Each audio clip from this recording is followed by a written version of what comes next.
You have skinny legs, skinny butt, skinny everything, he says. No wonder no boy likes you. You ugly. He stretches out the ugly like a moan. I don't mind. It's part of the game. Max keeps a little pride, and I get what I want. I turn my back and look to see who's been picked on. To Sean. His eye is swollen, and he has his arms wrapped about a dirty dog. Go on, I say to Max, Eddie, and Levon. Pick on someone else. They was kicking the dog, screams Tashawn. Dog didn't hurt nobody. Kids at school whisper Max once set a cat on fire. You're just a girl, not worth my time. I ball my fist. And you're just stupid, dumber than a rock. I want Max to fight me. Go on, hit her, says Levon. Yeah, says Eddie, his eyes bugging out like a balloon. Max blinks. His eyes are super black, mean. Come on, Max says. Waste of time. Him, Eddie, and Levon walk away, trying to be cool. I can finally breathe. Thanks, says Tashawn. He pats the dog, and the dog licks him. It's the first time I've seen Tashawn smile. A big, wide smile that shows his teeth. The dog looks at me, its tongue lolling. It's a mess. Matted hair, more black than brown. Big paws, but its body is still small. It's still a pup, with bulging brown eyes and short, rangy hair. Tashawn is loving the dog like there's no tomorrow. He tried to save me. Did you see? He should have stopped you from getting that black eye then. What is it? Some kind of lab terrier mix? German Shepherd, says Tashawn, defiant. I think, no way, but I let it pass. Come let Mama Yaya fix your eye. I've got to get home, start the rice. Tashawn's mother gets home at 6. Later, I say. Can you keep Spot for a while? Who? I say. Spot, my dog. Your dog doesn't have any spots. So, please, Lanisha, can you keep him? My mama won't let me keep him. Another mouth to feed, she'll say. This is the most I've ever heard Tashawn say. Well, how did you find him? He found me, see? Says Tashawn, grinning, getting up. His pants baggy and scratched. His face bruised. He's got no collar, no tags. He's a stray, and he found me. I think Tashawn is a stray. Like me, he doesn't have friends.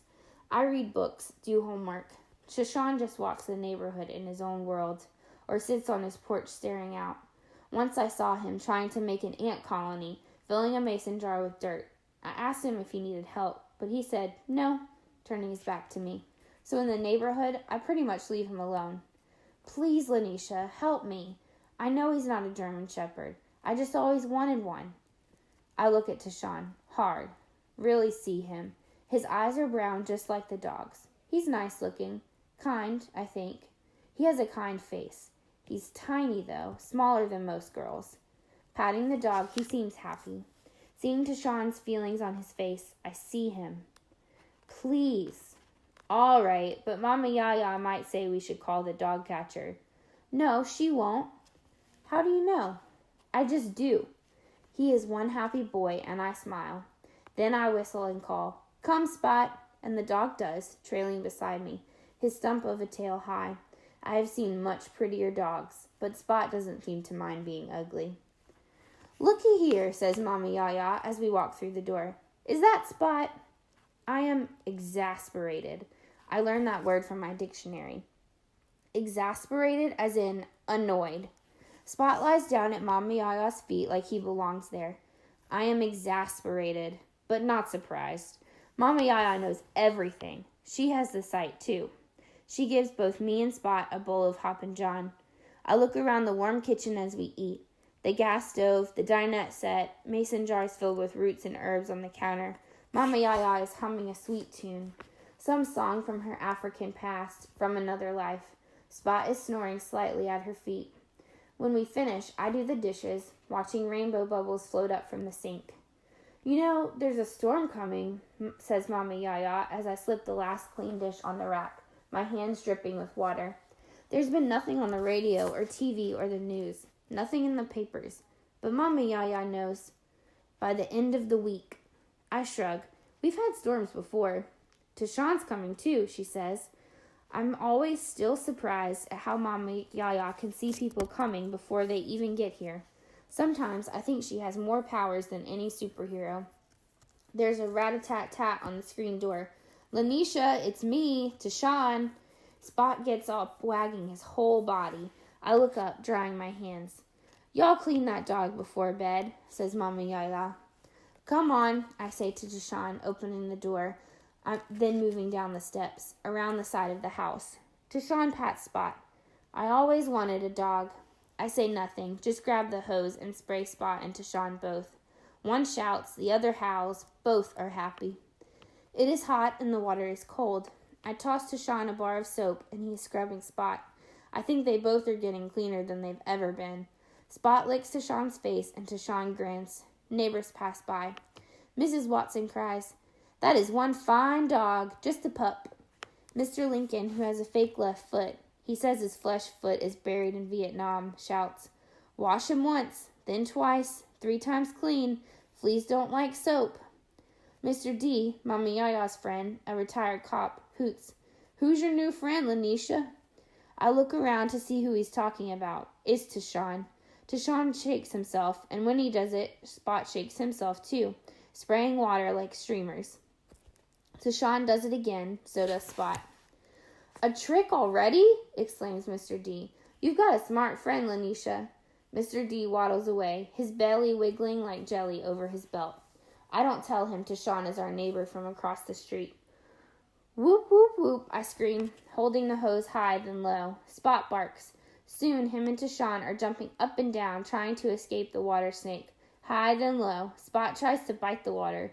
Tashawn, one eye still closed, just laughs and laughs. I spray his sneakers and Spot's toes. I wave